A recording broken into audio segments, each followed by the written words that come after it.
नमस्कार दोस्तों, कैसे हैं आप सब। आपके साथ मैं हूं आकाश। तो आज से हम एक सीरीज स्टार्ट करने जा रहे हैं एम लक्ष्मीकांत इंडियन पॉलिटी के ऊपर। और स्टार्ट करेंगे हम chapter second making of the constitution से।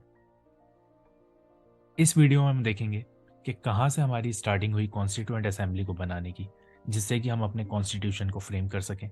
क्या क्या फेजेस आए, क्या क्या चीज़ें हुई, वो सब हम इस वीडियो में देखेंगे। तो चलिए देखते हैं। बात 1934 की है। एम एन रॉय जो बहुत बड़े नेता थे कम्युनिस्ट मूवमेंट के, सबसे पहली बार इन्होंने बात उठाई कॉन्स्टिट्यूएंट असेंबली की कि हाँ, एक कॉन्स्टिट्यूएंट असेंबली होनी चाहिए भारत में जो फ्रेम करे हमारे कॉन्स्टिट्यूशन ऑफ इंडिया को। फिर 1935 में होता क्या है, Indian national Congress officially demand कर देती है कॉन्स्टिट्यूएंट असेंबली की, जिससे कि हम अपने कॉन्स्टिट्यूशन को फ्रेम कर सकें। 1938 में पंडित जवाहरलाल नेहरू इंडियन नेशनल कांग्रेस के बिहाफ पे ऑफिशियली डिक्लेयर कर देते हैं कि हाँ, एक कॉन्स्टिट्यूएंट असेंबली होनी चाहिए जो फ्रेम करेगी हमारे कॉन्स्टिट्यूशन ऑफ इंडिया को। और ये जो फ्रेमिंग होगी ये यूनिवर्सल एडल्ट फ्रेंचाइज के ऊपर होगी। तो पंडित जवाहरलाल नेहरू ने 1938 में डिक्लेयर ही कर दिया कि हाँ, कॉन्स्टिट्यूएंट असेंबली होनी चाहिए और वो कॉन्स्टिट्यूएंट असेंबली हमारे भारत के संविधान को फ्रेम करेगी। और ये जो फ्रेमिंग होगी ये यूनिवर्सल एडल्ट फ्रेंचाइज के बेसिस पर होगी। बात आती है 1940 की। तो जितनी भी डिमांड्स थी कॉन्स्टिट्यूएंट असेंबली को फॉर्म करने की, वो सारी डिमांड्स ब्रिटिश गवर्नमेंट ने एक्सेप्ट कर ली। और इसी को हम अगस्त ऑफर बोलते हैं। इसी को हम 1940 का अगस्त ऑफर बोलते हैं।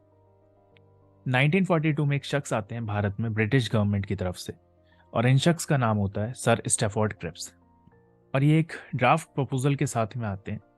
और इस ड्राफ्ट प्रपोजल में इंडिपेंडेंट कॉन्स्टिट्यूशन को फ्रेम करने की बात लिखी होती है। लेकिन ये जितनी भी चीजें होती हैं ये सब अडॉप्ट होंगी वर्ल्ड वॉर सेकेंड के बाद में। अब जो ये स्टैफोर्ड क्रिप्स का प्रपोजल होता है, जिसको हम क्रिप्स प्रपोजल के नाम से जानते हैं, ये मुस्लिम लीग ठुकरा देती है। ये बिल्कुल सरे से खारिज कर देती है, क्योंकि मुस्लिम लीग की अपनी ही शर्तें होती हैं। मुस्लिम लीग चाहती थी कि 2 ऑटोनॉमस स्टेट्स बने और इन 2 ऑटोनॉमस स्टेट्स की 2 सेपरेट कॉन्स्टिट्यूएंट असेंबलीज हो। तो मुस्लिम लीग इस क्रिप्स प्रपोजल को ठुकरा देती है।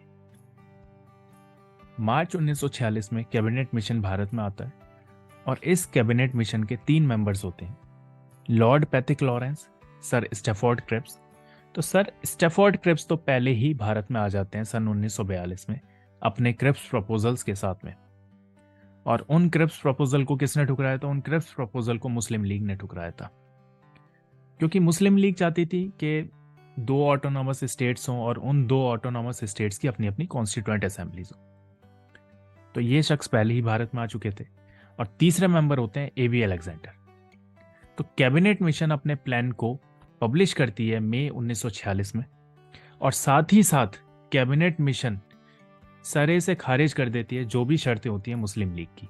तो मुस्लिम लीग की अपनी शर्तें थी, वो चाहती थी कि ऑटोनॉमस स्टेट्स बने, 2 सेपरेट ऑटोनॉमस स्टेट्स बने, उनकी अपनी अपनी कॉन्स्टिट्यूएंट असेंबलीज हो। तो कैबिनेट मिशन मुस्लिम लीग की इन शर्तों को खारिज कर देती है। इस वीडियो में हमने देखा कि कहाँ से स्टार्टिंग हुई कॉन्स्टिट्यूएंट असेंबली के बनने की, क्या क्या इसमें फेजेस आए। नेक्स्ट वीडियो में हम देखेंगे composition of the constituent assembly. आशा करता हूँ कि वीडियो अच्छी लगी होगी, तो वीडियो को लाइक, शेयर और सब्सक्राइब ज़रूर करें। Thank you.